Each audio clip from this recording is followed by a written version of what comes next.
ঘরে রান্না হবে পাঁচ মিশেলে, মিলেমিশে ঘটি বাটি আসর হবে জমজমাটি। তেলে ডুবি ফুলকো লুচি, চিকেন মাটন ডিমের কারি, চিংড়ি মাছের মালাইকারি, ভাপা ইলিশ চাই। পেটের ভেতর ইঁদুর ছানা মারছে উঁকি দিচ্ছে হানা, কেমনে হবে সুস্বাদু সব রান্না জানা চাই। চলো হেসেলে হেসেলে হেসে খেলে হেসেলে জমে যাবে রান্না নালে ঝোলে হেসেলে। চলো হেসেলে হেসেলে হেসে খেলে হেসেলে জমে যাবে রান্না নালে ঝোলে হেসেলে। অনুষ্ঠানটি নিবেদন করছে একেডি ঘি। একেডি ঘি বিশুদ্ধতার আরেক নাম। নমস্কার, শুরু করছি একেডি ঘি নালে ঝোলে হেসেলে। একেডি ঘি নালে ঝোলে হেসেলেতে বিভিন্ন মানুষ আসেন, তারা তাদের জানা রান্না আমাদেরকে করে খাওয়ান, আপনাদেরকে শিখিয়ে যান। মাঝে মাঝে এমন মানুষ আছেন যারা আমার স্মৃতিকে উস্কে দেন। আজকে আমার সঙ্গে রয়েছে শ্রাবণ। শ্রাবণকে আগে স্বাগত জানাই। নমস্কার তনুশ্রী। শ্রাবণ আমাকে এসে বলছে, দিদি তুমি আমাকে চিনতে পারছো? আমি তো সত্যি চিনতে পারছি না, বয়স তো হয়েছে। 2006-07 সালের আমার একটা ছবি বার করলো ওর সঙ্গে। ও এখানে গান গাইতে এসেছে, বাচ্চাদের অনুষ্ঠান করতে এসেছে, আমি ওদের এলাকাতে গিয়ে অনুষ্ঠান করে এসেছি, সেই সব ছবি আমাকে দেখালো। সত্যি তাই, সময় কি দ্রুত বদলে যায়। তো আজকে তোমাকে এখানে পেয়ে আমি একটু অবাকই হয়েছি। তুমি গান বাজনার মানুষ, তুমি রান্নাও করতে পারো? হ্যাঁ হ্যাঁ, রান্নাও করতে পারি। তার মানে যে রাঁধে সে চুলও বাঁধে। তো আজকে তুমি কি রান্না করছো? আজকে আমি বিশুদ্ধ নিরামিষ ঢোকার ডালনা। বিশুদ্ধ নিরামিষ ঢোকার ডালনা। ঢোকার ডালনা আমরা খাই, কিন্তু ধোকা আমরা দিই না কেউ কাউকে। তো আজকে শাওন, তুমি এসছো কোথা থেকে বলো না? আমি বেলঘরিয়া থেকে এসেছি। বেলঘরিয়া থেকে শাওন এসেছে। আজকে বিশুদ্ধ নিরামিষ ধোকার ডালনা করে খাওয়াবে। তো ধোকার ডালনা তৈরি করতে গেলে কি কি উপকরণ লাগে, মানে আপনার ইনগ্রিডিয়েন্টস কি কি লাগবে, আমরা একবার শুনে নেবো শাওনের কাছ থেকে। ছোলার ডাল বাটা, সেদ্ধ করা আলু, ধনে, লঙ্কা, কাজু বাদাম, জিরে, আদা পেস্ট, ফ্যাটানো টক দই, কাশ্মীরি লঙ্কার গুঁড়ো, নুন, চিনি, মৌরি, জিরে, গরম মশলার গুঁড়ো, হিং, কাঁচা লঙ্কা, তেজপাতা ও শুকনো লঙ্কা, সর্ষের তেল এবং একেডি ঘি। উপকরণ তো জানলাম, এবার পদ্ধতি শিখি। এই অনুষ্ঠানটা থাকবে ইউটিউবে, সুতরাং যারা বিদেশে থাকেন বিশুদ্ধ নিরামিষ ধোকার ডালনা খাওয়াতে গেলে রান্না করতে হবে আপনাকে। চট করে এই এপিসোডটা চালিয়ে দেখে নেবেন কীভাবে স্টেপ 1 স্টেপ 2 করে কীভাবে শাওন আজকে তৈরি করলো। তাহলে করো শুরু। হ্যাঁ, আমি প্রথম গ্যাসটা জ্বালিয়ে নিচ্ছি। এবার কি করবে তুমি? একটু সামান্য প্রথমে একটু সর্ষের তেল দিতে হবে কড়াইয়ে, সামান্য। এই ডালটাকে একটু স্ম্যাশ করে আমরা যে ধোকাটা যে তৈরি করব সেই ধোকাটা নিয়ে সামান্য। আমরা খালি আপনাদেরকে দেখালাম না যেটা ও ডালটা বেটে এনেছে, মানে ডাল, আদা, কাঁচা লঙ্কা বাটা একসাথে, ছোলার ডালের সঙ্গে কাঁচা লঙ্কা আদা দিয়ে একসাথে মিক্স করে নিয়ে আসা। তেলটা একটু গরম হোক, তারপরে আমরা দিয়ে দেব এর মধ্যে একটু মৌরি। মানে ওইটার মধ্যে কার মধ্যে দেব? এই যে এই এর মধ্যে তেল, এটাকে ফোড়ন হিসাবে একটু মৌরি দিতে হবে, একটু হিং দিতে হবে। একটু তেলটা একটু গরম হয়নি। তো তোমার রান্নার শখটা কিভাবে শুরু হলো? রান্নার শখটা হলো বলতে, আমার বাবা মা দুজনেই ব্যবসায়ী মানুষ, খুব মানে বিজনেসের খাতিরে খুব তারা ব্যস্ত থাকতো। তো আমি নিজেরটা নিজে বেড়ে নেওয়া ভীষণ মানে আমার দিদি খুব ভালো রান্না করতে পারতেন, আমার মাও অসাধারণ ভালো রান্না করে। তো এদের কাছ থেকেই আমার শেখা রান্না। এখন মা বাবাকে রান্না করে তুমি খাওয়াও? হ্যাঁ হ্যাঁ হ্যাঁ, বরাবর বরাবর। তেলটা মনে হচ্ছে গরম হয়েছে, দেখো তুমি এরকম করে কড়াইটা না। হ্যাঁ হ্যাঁ হ্যাঁ, তেলটা গরম হচ্ছে। এবারে এর মধ্যে আমি দিয়ে দিচ্ছি একটু সামান্য মৌরি। মৌরি দিলাম,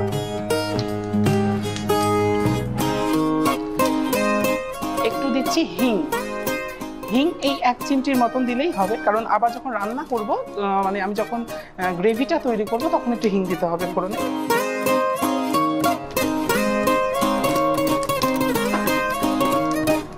এবার আমি এটাতে দিয়ে দিচ্ছি স্ম্যাশ করে রাখা এই ছোলার ডাল বাটা। ছোলার ডাল, কাঁচা লঙ্কা, আদা বাটা।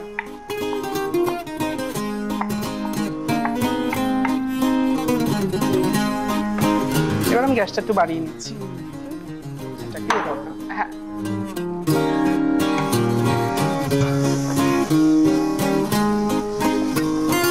মানে এই জলটা যেটুকু আছে সেইটুকু? হ্যাঁ, এটা একদম শুষে নেবে, মানে আমরা যেরকম হালুয়া সুজি যেরকম বানাই জিনিসটা টেনে নেবে, তখন আমরা এটাকে প্লেটে তুলবো। এটাকে একটু ভালো করে নাড়াচাড়া করতে হবে, নয়তো ধোকার এটা আমরা তৈরি করতে পারবো না। জলটা একটু শুকিয়ে নিতে হবে। আর শিখেছো কোথা থেকে?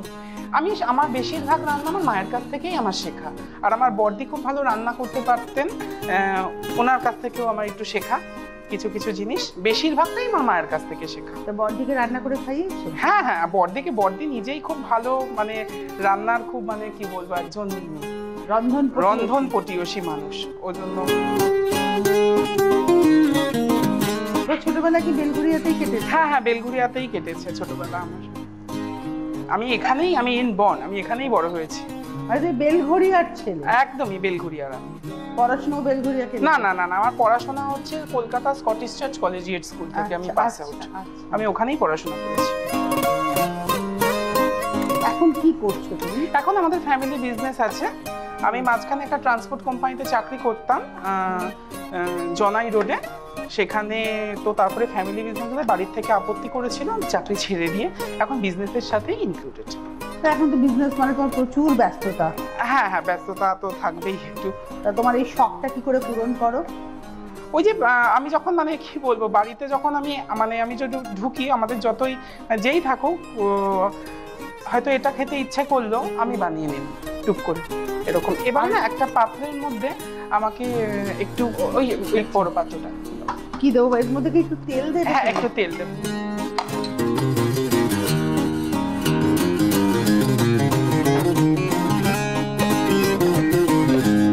এটাকে একটু সামান্য পরিমাণে, মানে একটু ঠান্ডা হতে দিতে হবে।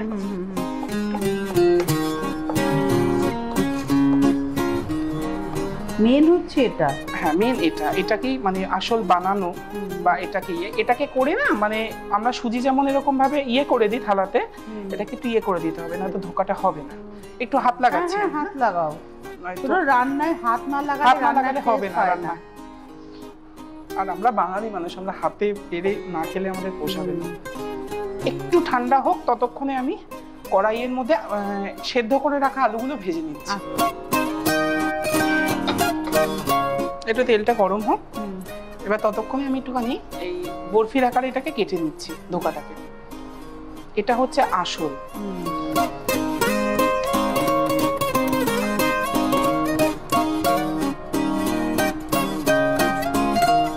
কেউ ওভাল শেপও দিতে পারে, কেউ বরফির আকারও দিতে পারে, চৌকো করতে পারে। আমি দিচ্ছি এখানে বরফি শেপ, কারণ আমাদের সময়টা খুব কম এবং তাড়াহুড়োর মধ্যে যতটুকু সম্ভব আমরা ততটুকু করে দেখিয়ে দিচ্ছি। আপনারা যে যেরকম শেপ, দেখুন আমার শেপগুলো দেখো, বরফি আকার হচ্ছে। এগুলোকে আমাকে এবার ভেজে নিতে হবে।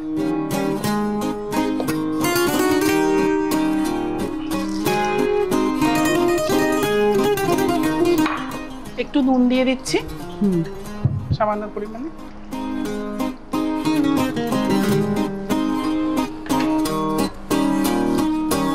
প্রথম কি মা অ্যালাউ করতো রান্না করতে দিতে? না, আমার এগুলোর প্রতি খুব শখ ছিল বেসিক্যালি। না গ্যাস ধরবি না, না না না না না না, আমার বাড়িতে আমার মায়ের একটা রুলস ছিল, তুমি সবকিছু শেখো। এটাকে আমি এবার আলুগুলোকে আমি একটু তুলে দিচ্ছি। একটু ভাজা ভাজা করতে হবে আলু।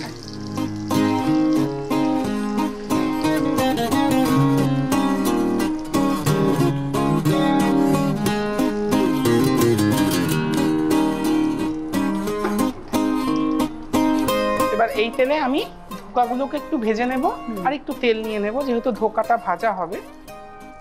আমারও একটু হেল্প করা হবে তোমাকে। থ্যাংক ইউ দিদি।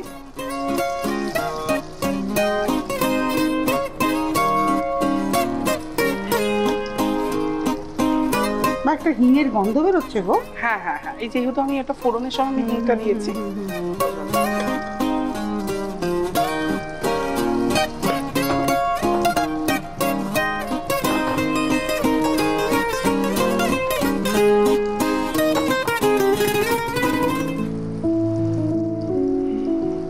দু পিঠ একটু ভালো করে ভেজে নিতে হবে ধোকাগুলো, বেসিক্যালি ধোকা যেরকম ভাজা হয় আর কি।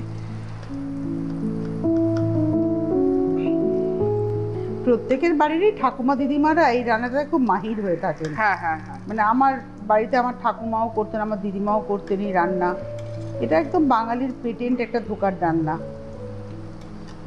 বাঙালির মধ্যে এত ভেরিয়েশনে রান্না বান্না অন্য কোনো মানুষ, প্রভিন্সের মানুষ করতে পারেন কিনা আমার একটা সন্দেহ আছে। তো তোমার কিসের ব্যবসা? তোমাদের আমাদের কনস্ট্রাকশনের ব্যবসা। তো মানে ইট, বালি, পাথর, লোহা, সিমেন্ট এইসব নিয়ে তোমার কাজ, হ্যাঁ তার সঙ্গে ক্লায়েন্ট ডিল। হ্যাঁ হ্যাঁ। তো তারপরেও তুমি শখ মেটাও রান্না করে। হ্যাঁ হ্যাঁ। আর কি কি করো? এটাই আমার রান্নাটাই আমার খুব শখের। আর গান বাজনা? গান বাজনাটা এখন অ্যাকচুয়ালি এই ব্যস্ততার মধ্যে না ওটা একটু ইয়ে হয়ে গেছে, সাইডে চলে গেছে। সাইড হয়ে গেছে। তোমরা ক ভাই বোন? আমরা এক ভাই এক বোন। এই নাও আস্তে আস্তে ধোকাগুলো একটু এরকম লালচে করে একটু ভেজে নিলেই হবে একটুখানি। আর একটু কি তেল দেবে তুমি? না, তেল লাগবে না, এটাতে হয়ে যাবে। একটু এদিক ওদিক করে নাড়াচাড়া করলেই হয়। আবার অনেকে পছন্দ করেন ডিপ ফ্রাইটা, খুব একটা পছন্দ করেন না। যারা একটু হালকা ইয়েতে পছন্দ, আমি মিডিয়াম করলাম, খুব একটা রেট করলাম না জিনিসটা। হ্যাঁ, আমার মনে আছে বাড়িতে এরকম ধোকা, আমাদের তো যৌথ পরিবার, ধোকা হচ্ছে মানে অনেক ধোকা ভাজা হচ্ছে। তো আমরা ছোটবেলায় ভাই বোনেরা মানে আমরা সমস্ত কাজিনরা খেলতে খেলতে দৌড়ে এসে ওই রান্নাঘরে দাঁড়াতাম। আমাদের ভজন ঠাকুর বুঝতো যে আমরা দাঁড়িয়েছি কেন, হাতে এক একটা, প্রত্যেকের হাতে একটা করে ধোকা ধরিয়ে দিত, ধোকা দিত, ধোকা খেতে দিত, ধোকা দিত না। নামটা কি অদ্ভুত না, ধোকার ডালনা। তুমি যেটা বললে আমরা কাউকে ধোকা দিতে পারি না। ঘুরতে যাও তুমি শ্রাবণ? খুব কম রে, আমার বাবা মা সব মানে খুব ওরা ঘুরতে যায়, কিন্তু আমি খুব একটা যাই না, আমার ভালো লাগে না। ইচ্ছে আছে ভবিষ্যতে একটা রেস্টুরেন্ট বানাবো। বাহ, ইচ্ছে আছে। তোমার শখ যেহেতু রান্না করা। হ্যাঁ হ্যাঁ, এবং আমি ওই রেস্টুরেন্টে কোনো ইয়ে রাখবো না, আমি নিজেই করব। শেফ রাখবে না? না না, কারণ আমি মনে করি যেটা আমি পারবো নিজে হাতে, ওটা অন্য হয়তো কেউ অতটা পারবে না। হ্যাঁ, এখন আমাকে দেখে দেখে একজন যদি শিখে যায় তখন আলাদা ব্যাপার। দিদি আমি এগুলোকে তুলে দিচ্ছি। হয়ে গেছে ভাজাটা? হ্যাঁ হ্যাঁ, ভাজাটা মোটামুটি হয়ে গেছে।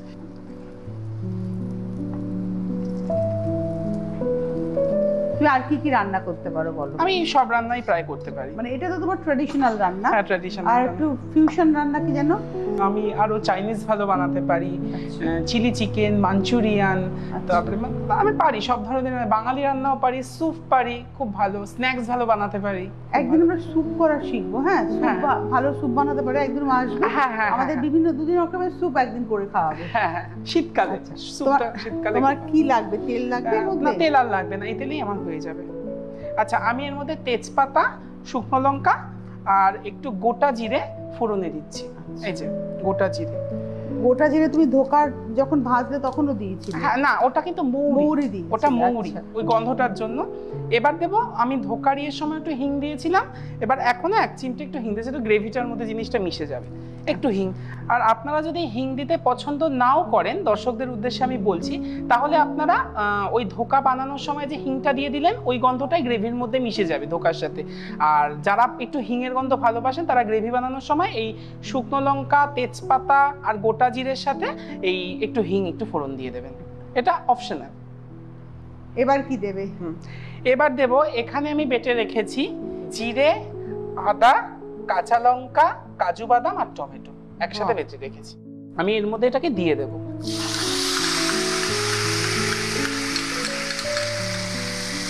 হিঙের গন্ধে না চারিদিকটা ম করছে রীতিমতো।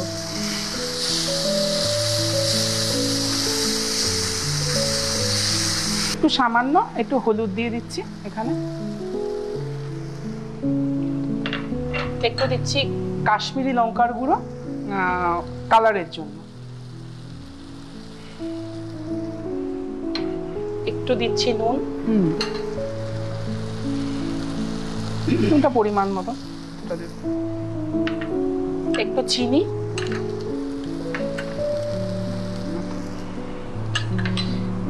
মশলাটাকে ভালো করে আমার কষাতে হবে।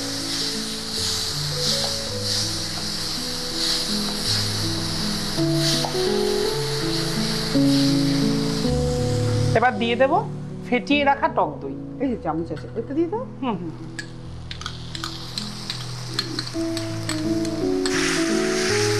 ফেটিয়ে রাখা টক দই।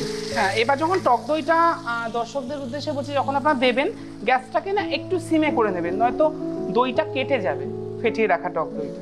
ওই জন্য একটু সামান্য কিছুক্ষণের জন্য একটুখানি গ্যাসটা সিমে করে দেওয়ার পর, যখন মশলাটা একটু ইয়ে হয়ে যাবে, তেলটা একটু ছেড়ে দেবে, তখন আপনারা গ্যাসটা আপনারা তুলে নেবেন। এই যে এখানে গ্রেভি থেকে একটু তোমার তেল ছাড়বে, তেলটা একটু ছাড়বে, তারপর আমি জল দেবো। তোমার হবিস কি কি রান্না করার বাইরে? আমার রান্নাটাই খুব ভালো হবে, আর কোনো হবি নেই? আর ঠাকুর পুজো করতে খুব ভালোবাসি। আরে বাবা, মানে এখনকার জেনারেশন বাট ওর পছন্দগুলো কিন্তু একটু অন্যরকম। ক্লাবে যাওয়া, পাবে যাওয়া, এগুলো পছন্দ করো না? না না না না না, একদম না। ট্রাভেলিং মানে লং ড্রাইভে যাওয়া? না না, আমি একদম পছন্দ করি না। বন্ধু আছে? না, একদমই নেই। স্কুল লাইফের পর একদম বন্ধু বান্ধব মানে ওইসব, আমার বন্ধু একটাই আছে, একটাই আমার বন্ধু, দেখে সেও একদম ব্যবসায়ী। আমার বন্ধু আছে এখানে। এবার একটু আমি জল দিয়ে দেবো অল্প করে। জলটা চেষ্টা করবেন একটু উষ্ণ গরম জল দিতে, তাহলে রান্নাটার টেস্টটা একটু ভালো হয়।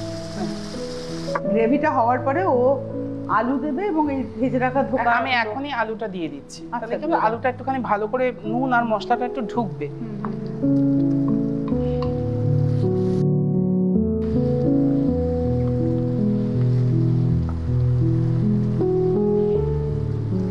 এরপরে একটু দেবো আমি গরম মশলার গুঁড়ো এখানে। রান্নাটা অলমোস্ট ডান, একদম প্লাস ডান, একদমই ডান। কারণ ঠিক নামানোর একটু আগে আমি ধোকাটা এখানে দিয়ে দেব। হ্যাঁ, একটু তেলটা ছাড়ুক আর একটু ফুটুক সামান্য। আর কি তোমার জল লাগবে এর মধ্যে? না, আর আমি যেই হিসাবে আমি ঝোলটা খাবো, যদি আমি একটু পাতলা খাই তাহলে আমি সেই অনুযায়ী দেবো, যদি পাতলা না খাই আমি এরকমই। আমার মনে হয় রুটি পরোটার সাথে এরকম তো গা মাখা ঝোল খেতে খুব ভালো লাগে মানুষের। ধোকাগুলো না খুব সাবধানে, দর্শক বন্ধুদের উদ্দেশ্যে বলছি, একটু দেবেন। আর তখনও গ্যাসের ফ্লেমটাকে একটু নামিয়ে নেবেন, নয়তো ধোকাগুলো ভেঙে যাবে। একটু সামান্য জল দিচ্ছি, যেহেতু ধোকাগুলো যাবে, টেনে নেবে নয়তো। সামান্য একটু জল,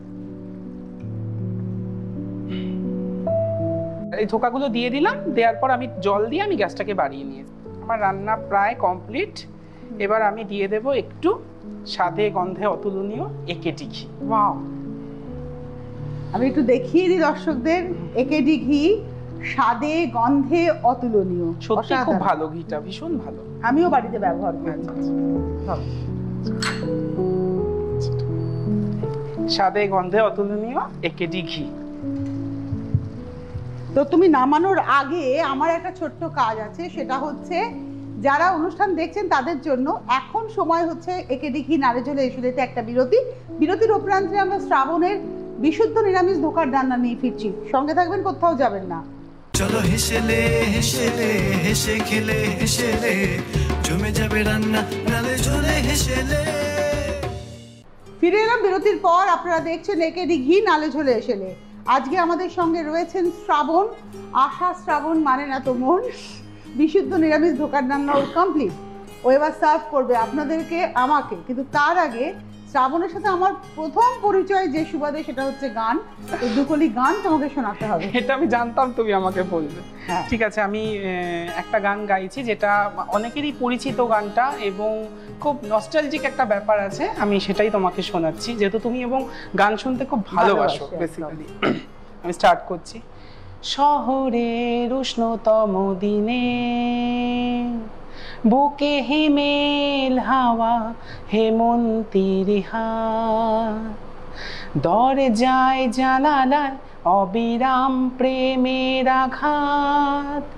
আমি এসেছি, আমি শুধু তোমারই জন্য, শুধু তোমারই জন্য। স্বপ্ন স্বপ্ন ছেঁড়া ছেঁড়া মেঘ তোমার চোখের তারায় ছড়িয়ে দে। ও প্রেম বলে আমার প্রেম, শুধু তোমারই জন্য, শুধু তোমারই জন্য। বাহ, ধন্যবাদ। এবারে তোমার একটা পাত্র লাগবে, তাই তো? এটাকে আমি এখানে সার্ভ করব। আমি এটাকে এখানে সার্ভ করছি। ঠিক আছে,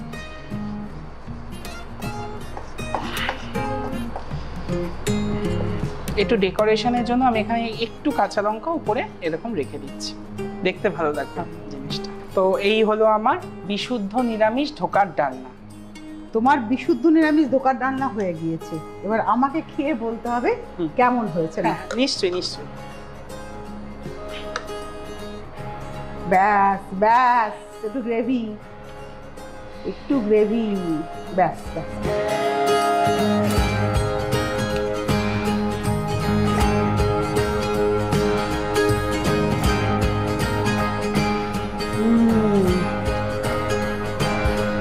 বাহ, আমি দোকান রান্না খেয়েছি কিন্তু এরকম টক দই দেওয়া রান্না আমি দেখিনি, মানে হয়তো দিতেও আমি খেয়াল করিনি মেবি, বেশ একটা অন্যরকম টেস্ট। আর হিঙের গন্ধটা এত সুন্দর মিশেছে না, অসম্ভব ভালো লেগেছে।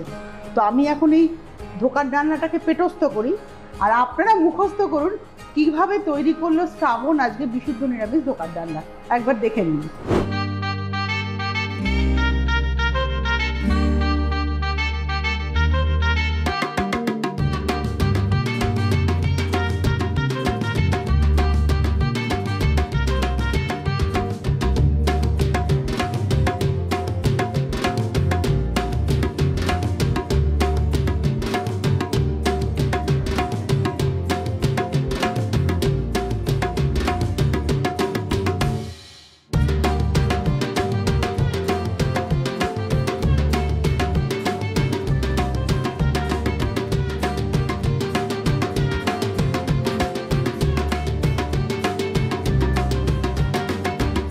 এটা না শ্রাবণ, এরকম তাড়াহুড়ো করে খাবো না।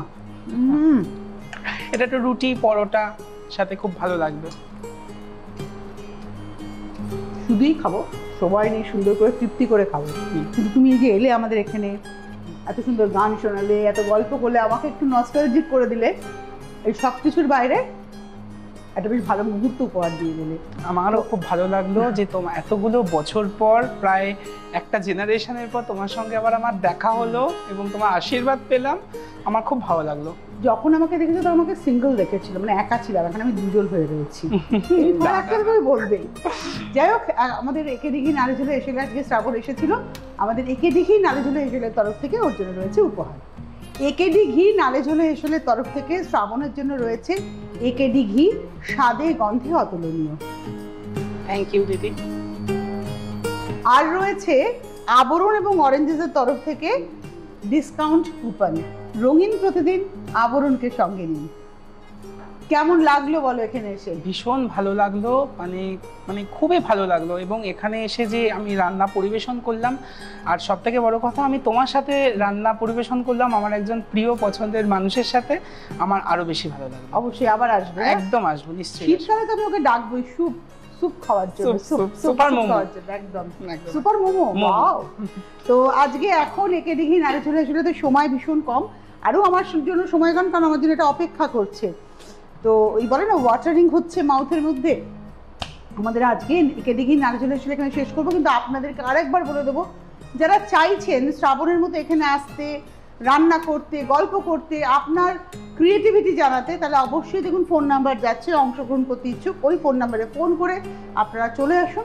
আমরা রয়েছে, আমার হেসেল রয়েছে আপনাদের অপেক্ষায়। অনেক ধন্যবাদ তোমাকে শ্রাবণ, আর অবশ্যই ধন্যবাদ আপনাদের। সকলে ভালো থাকবেন, সুস্থ থাকবেন। চলো হেসেলে হেসেলে হেসে খেলে হেসেলে জমে যাবে রান্না নালে ঝোলে হেসেলে, নালে ঝোলে হেসেলে।